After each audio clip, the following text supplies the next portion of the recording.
Welcome back. All right, let's talk about James Norris. James Norris is the man who the Norris Trophy's named after. There was once a division that was named after him. And so this continues the series on who the trophies are named after. James E. Norris, game known as James Norris Sr. December 10th of 1879 he's born. He passed away December 4th of 1952. James Norris was a man who was born into money. And there was a lot of money with the Norris family. And he really liked hockey. And he wanted to bring hockey to the States. Now, hockey was considered strictly a Canadian sport at the time he was trying to get this to work. He bid for ownership of a Chicago expansion team, but he lost out to Frederick McLaughlin. Now, there were some battles here and there between he and McLaughlin, but he lost out on the bid for a team in Chicago, which, of course, we would get the Blackhawks out of that. 1930, he decided to back the Chicago Shamrocks of the AHA, which became the AHL, American Hockey League, which is not the same as the current American Hockey League. And while an owner of the Shamrocks, the NHL went to him and said, "We'd be okay with you owning Detroit. Did you want to buy Detroit?" See, before that happens, though, in 1932, he applies for a team in St. Louis. The NHL said, no, expenses, travel, all that, St. Louis isn't going to work. So a team in St. Louis, crazy, right? He wanted to buy and move the Senators. So he tried to pull a Jim Balsley way before Balsley's even born. He wanted to move them to either Chicago or Toronto. And of course, with Chicago, no. So he loses out on the Blackhawks, and he thought, well, if I buy the Sens, I can move them to Chicago. That was a no. There are two baseball teams in Chicago. There are not two NHL hockey teams. And Toronto, Conn Smythe said no to that. That was not going to happen. That was not going to fly. There was not going to be two teams in Toronto, which is still a discussion we have today. Could the city of Toronto support two hockey teams? Absolutely, they could. Will it ever happen? Not likely. No. So he decided to own the Detroit Falcons. That's why I'm wearing the jersey I am, because they were the Falcons. And they'd originally been the Cougars moving from Victoria, and that was in the fall of 1932. So it was a team that's having a lot of trouble. But we'll get back to the trouble that Detroit was having after discussing the other things James Norris did in order to basically control the National Hockey League in the United States. He had some money. He bought Chicago Stadium in 1936. He became the landlord for the Chicago Blackhawks. Nothing awkward about that. And he had already bought enough stock in Madison Square Garden at this point that he was the largest stockholder. He didn't do much, though, about declaring himself like the majority stockholder, because the NHL said, you can't do that. You can't actually flat out own multiple American NHL teams, much less just multiple NHL teams anyways.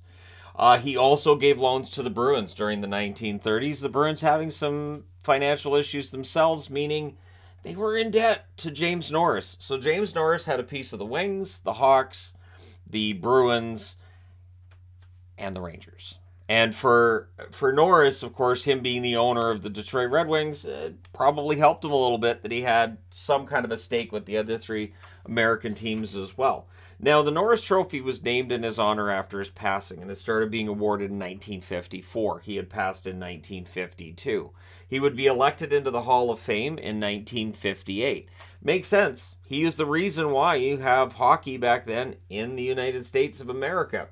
So the Cougars/Falcons, the name was changed to Falcons to try to bring in more local support from the fans. Yeah, it didn't work. They arrived in Detroit in debt. And they were like 80 grand in debt at one point, which doesn't sound like that much now, but it is a lot, especially when you don't have much income. This was a team that wasn't getting a lot of fans in the arena. Detroit was really slow to pick up because it's a Canadian sport. We're going to go out and watch a Canadian sport it's not an American sport. And they actually bartered for tickets. There was a news report that a farmer came up and traded produce in order to get tickets. Imagine a bartering system now. I think bartering is a system that has been lost for far too long, and I think it's a shame because, bartering could be fun. But at any rate, bartering for NHL tickets not likely to happen. Don't bring food from home and go, "Can I have tickets?" They're gonna kick you out.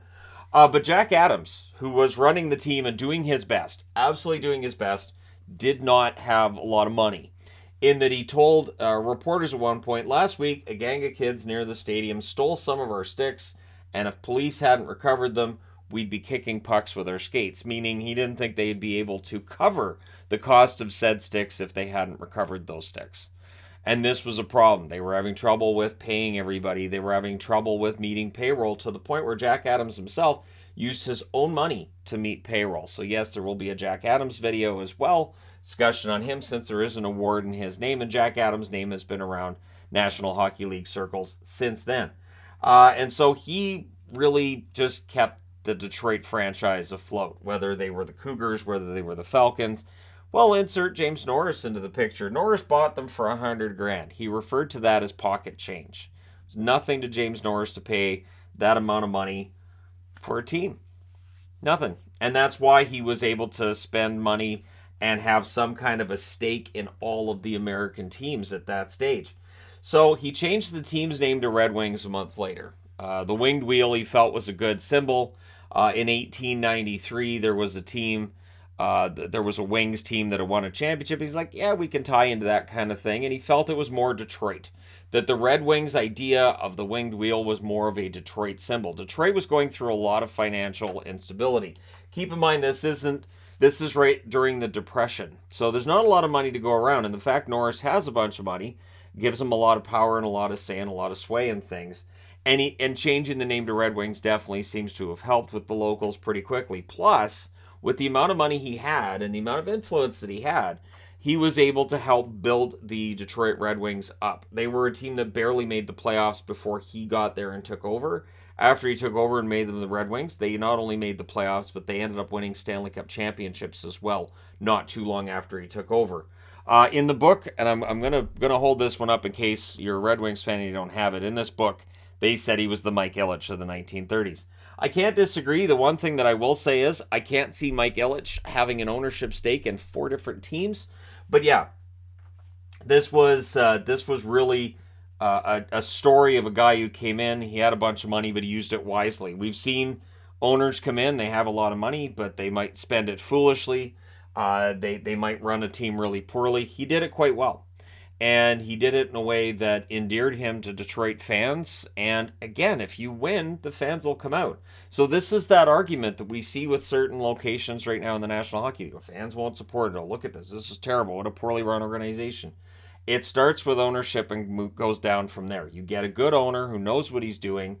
You put a good product on the ice. The fans will come out. They will support it. And since then, there really hasn't been... I mean, the Detroit Red Wings have gone through their drive patches and this and that, but this was really, really bad. This team in the early 1930s, really, it's a miracle that they stuck around and that they're still in the National Hockey League, because yeah, it would have been easy for Jack Adams to say, I'm not doing this, to step away, and the NHL to then be forced to either move the team or fold it, which was definitely something that happened a lot with the National Hockey League in its beginnings. But yeah, he was one of the best owners, and of course, he having ownership stake in multiple teams doesn't hurt that either. And he helped make that team a champion in Detroit. So let me know your thoughts in the comment section below. As always, don't forget to hit like and subscribe if you're browsing your way through. You just happened upon this video. And hey, thank you guys so much for watching, for all your support. I will talk to you again soon.